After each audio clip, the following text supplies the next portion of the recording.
Hi, my name is Kevin Shi. I am a first-year graduate student at UCLA, and I'm currently taking a class on the disease mechanisms and therapies for Duchenne muscular dystrophy.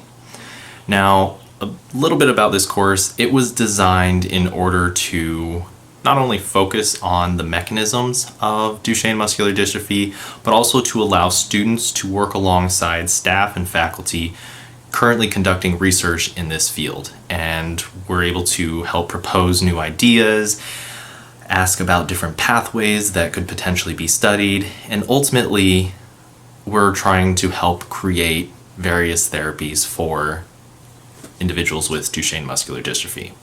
Another aspect of this course is to bring awareness to Duchenne muscular dystrophy in general. So, a little bit of background about Duchenne muscular dystrophy. It is an X-linked disorder, meaning that the mutation itself is going to be occurring on the X chromosome.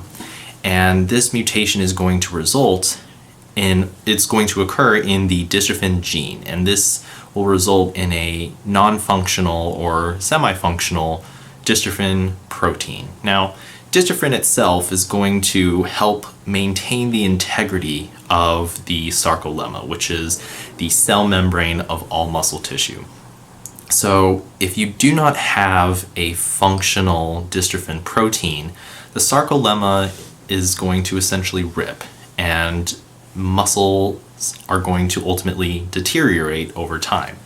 And without this, you're going to get without a functional dystrophin protein, you're going to get a loss of muscle function over time. And this will also result in weakness, and later in end stages will result in loss of life. Now, dystrophin is not only found in the skeletal muscles, it's going to also be found in cardiac muscles as well, so cardiomyocytes. And this is ultimately what causes patients with Duchenne muscular dystrophy to pass away, as cardiomyopathy is usually the main cause of that. But that's not necessarily what this entire video is about. Today I'd kind of like to talk about something that we really didn't talk about as much prior to 2020, and this is about mental health. Now, prior to 2020, there was this entire stigma about mental health. It's something that you almost never heard about, something that you never wanted to talk about. And once COVID came, we noticed that there was an increase in the number of conversations and dialogues happening about mental health in general. And according to the Center of Infectious Disease Research and Policy at the University of Minnesota, there's been a dramatic increase in the number of individuals seeking help for mental health services. And this is almost tripled from what the previous percentage of individuals in the United States were for seeking help with mental health. So initially it was about 8.5% prior to 2020, and then currently it's holding steady around 27.8%. Now, a lot of this is due to the fact that with COVID, we're not really able to go places. We're not able to do things that we would normally take for granted, such as going to the store, going shopping, going for a hike, running, things like that. And since we're not able to go to all of these places and do all of these things, a lot of people have started to feel the effects of depression, where they don't feel good about where they are and what is happening. And the reason why I bring this up is because now that we're starting to realize the impacts that mental health has on our own lives, this begs the question of, have we really thought about the impacts that mental health has had on individuals dealing with muscular dystrophy of any kind and Duchenne muscular dystrophy? And this is not just in the era of COVID-19. This is prior to COVID-19 as well. Because remember, a lot of these individuals, they weren't necessarily able to do a lot of these things that maybe you or I take for granted. They really can't go to places depending on the progression of the disease. And that also begs the question of, is the place going to be accessible to them? In the sense of, are there ramps for wheelchairs or are there just stairs?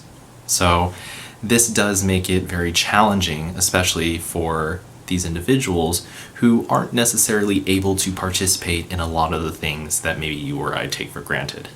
So I asked a couple of people, and I conducted some interviews with some individuals, and I had some questions about how this ultimately impacts their mental health and what roles it ultimately plays. And so the questions that I was asking was, what are the impacts that this has had on your mental, emotional, and or psychological health? And what impacts has it had on you and your family with respect to this? And have you or your family at any point in time sought help from a therapist or any psychosocial services? And how's this ultimately impacted your views? And is there any advice that you can give to people just finding out that they are getting diagnosed, or a family or friend or loved one is just getting diagnosed with Duchenne muscular dystrophy or muscular dystrophy of any kind? And I was very fortunate to be able to talk to one individual, just to maintain privacy of this individual. I'll be referring to him as John. John is a 14-year-old boy coming from Las Vegas, Nevada, and has Duchenne muscular dystrophy. John lives with his mother, who I will also change her name to Alice, and I was able to talk to both of them. So to both of them, thank you so much for giving me the time, energy, and patience to speak with me about this and to just be very vulnerable about all of this as well. But when I asked John and Alice about if there were any mental health concerns that he had, John had mentioned, and I quote, "I have bad depression sometimes. Some days are good, other days are bad. I feel sad a lot. I can't go play with my friends how I'd like to because I'm in a wheelchair. I wish I could play football." Now, John had mentioned that he had lost the ability to ambulate and move around about 2 years ago. And this was really, really challenging for him, as his mother had also followed up with a statement saying, "We're a really big football family. We follow the NFL religiously, and it's always been a big part of our family." John had also mentioned after that, and again I quote, "Yeah, I have to take pills to not be so sad all of the time. I can't really go many places, but I like going to school because I can see people but don't always pay attention because I have ADHD too." And when he said that, he kind of grinned a little bit, and I kind of asked him, I was like, "Oh, you enjoy going to school? That's awesome. I'm so happy." And he was like, "Yeah, it's great. I just like talking with other people, and that's honestly the best part about going to school." So that was really great to just hear from him a little bit about how it has been challenging, and how there are also aspects that he tries to focus on to not be as upset or sad about various things. And I do just kind of want to break this down for a second, because when he talks about depression and ADHD, these are actually quite prevalent within the muscular dystrophy communities, especially within Duchenne muscular dystrophy and Becker's muscular dystrophy. According to the Center for Disease Control and Prevention, also referred as the CDC, about 45% of individuals with Duchenne muscular dystrophy or Becker's muscular dystrophy have at least one of three types of mental health concerns, and these would be either behavioral concerns, depressed moods, and or ADHD. And John had mentioned that he has 2 out of those 3. And it's because of this prevalence that we really need to focus on treating these aspects of mental health in addition to the physiological effects of the disease. Because again, the physiological effects of this disease are devastating, but the impacts on the individual and the people around them are equally devastating as well. So that's something that I would really like all of us to take away from this, is that we do end up focusing on how we can help better treat individuals with Duchenne muscular dystrophy and Becker's muscular dystrophy in this way, and other individuals with muscular dystrophy as well. But this brought me to my next question to John and Alice, which was, have either you or your family sought therapy, psychosocial therapy, regarding anything? And John had mentioned that he started going to therapy at the age of 8, which was about 6 years ago, and he liked it. He liked the fact that he could talk with somebody about what he was going through that wasn't necessarily his mother. And he said that the hardest part is, I can't really talk about this with my friends because they don't understand. They don't have what I have. They don't go through what I go through. And the hardest part is trying to just be able to fit in and feel like people do understand where I'm coming from. People do understand my experience. And for him, he said that that was probably the biggest help in terms of making life a little bit easier for him, trying to reconcile the fact that he has this disease and he's doing the best that he can with the life that he has. And Alice had also said that she had started going to therapy at the beginning of John's diagnosis. So John got diagnosed at the age of 5, and after the diagnosis, about 2 years after the diagnosis, John's father passed away unexpectedly. And Alice had mentioned that this was extremely challenging for her, as she not only was now a single mother, she has one income, and she's now trying to take care of John. There's a lot of medical bills that are associated with this, various appointments that need to be made, and specialists that need to be seen. And this was one of the things that was the most challenging for her, is just trying to have a support system for that. And she had mentioned that going to therapy was extremely helpful, and through that she was able to find other individuals that her therapist connected her with, and various support groups that she could find a community within. And she goes on to mention that I have a great support system now and friends who have done so much for me and John. So I hope that we can also take away from this that in terms of just talking about mental health, in terms of just bringing it up into conversation, we also need to be recognizing that the impacts of this can be felt by our own actions.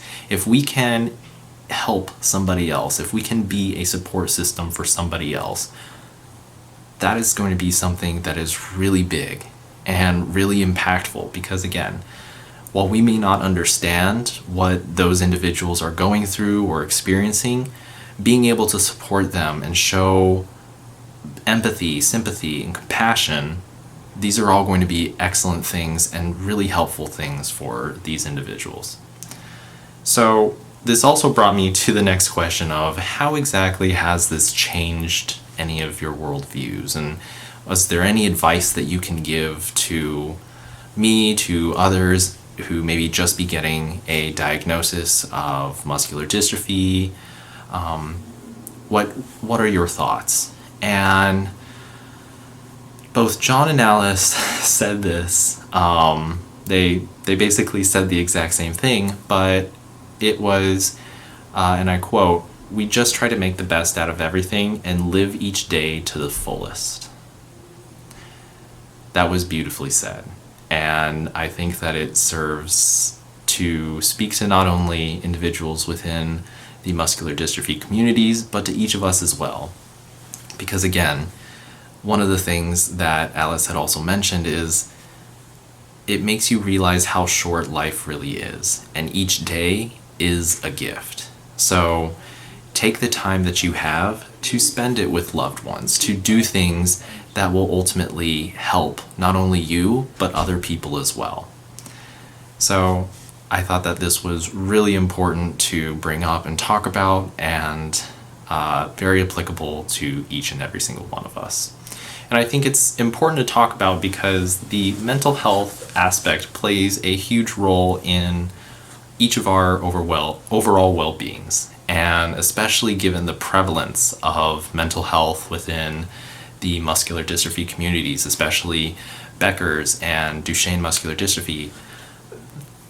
This is something that we do need to be aware of, and we do need to be talking more about, because again, we're not talking about this, and even just talking about mental health is a very novel concept for a lot of us. So we need to be talking about this more, especially given that the impacts of this disease are massive, and we not only need to treat the disease itself, but the person.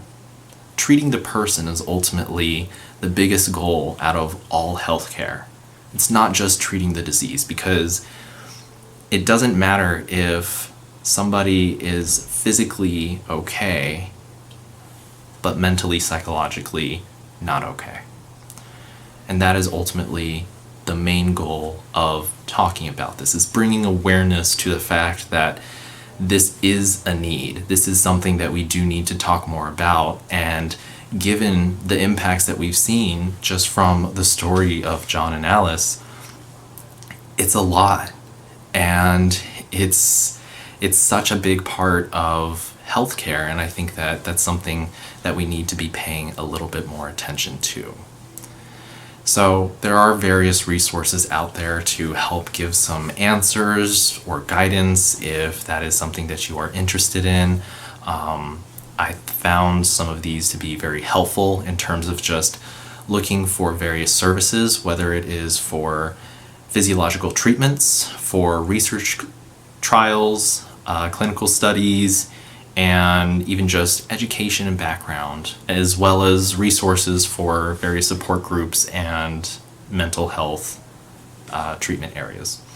So some of these are Parent Project Muscular Dystrophy. You can find this at parentprojectmd.org, and Cure Duchenne, Muscular Dystrophy Association, Duchenne.com, World Duchenne Organization, and there are various support groups on Instagram and Facebook. And I hope that you will take some of these into consideration, into being a part of, to join, or to even just take a second to learn a little bit more about, because it is our job to help spread awareness about this. It's our job to make a difference in not only our worlds, but the worlds of those who may be experiencing this condition, this disease. And this is just one of the ways that we can help, because again, it's not only just the disease itself, but it's also other aspects of the disease that we really aren't talking about as much. The mental health, the emotional health, the support systems, the financial impacts, the time management, research, clinical trials, the impacts of all of this. I think that it's something that we can really do to make a difference and to spread more awareness about in the world.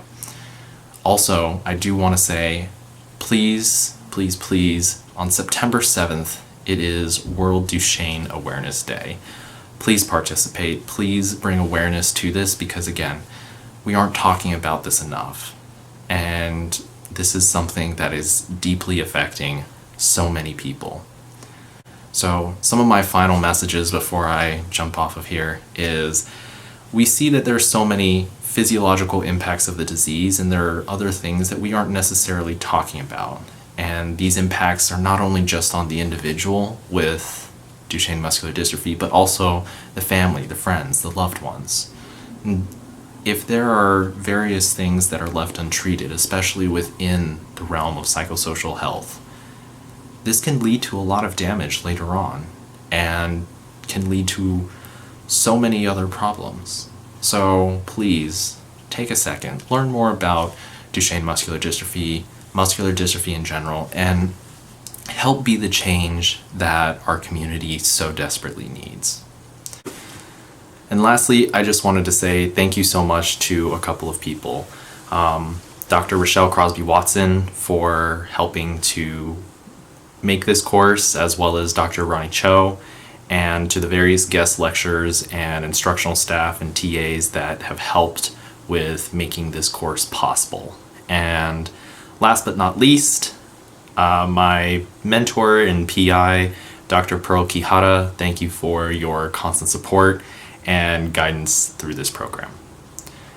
I hope that y'all learned something from this, and I hope that y'all took some things away in terms of just remembering that mental health is extremely important, and it's not only just for us, but for other people as well. So I greatly encourage all of you to get more involved in this, bring more awareness to it, and be the change that, again, our community so desperately needs. So I hope that y'all are staying safe, stay happy, stay healthy, and I will see you another time.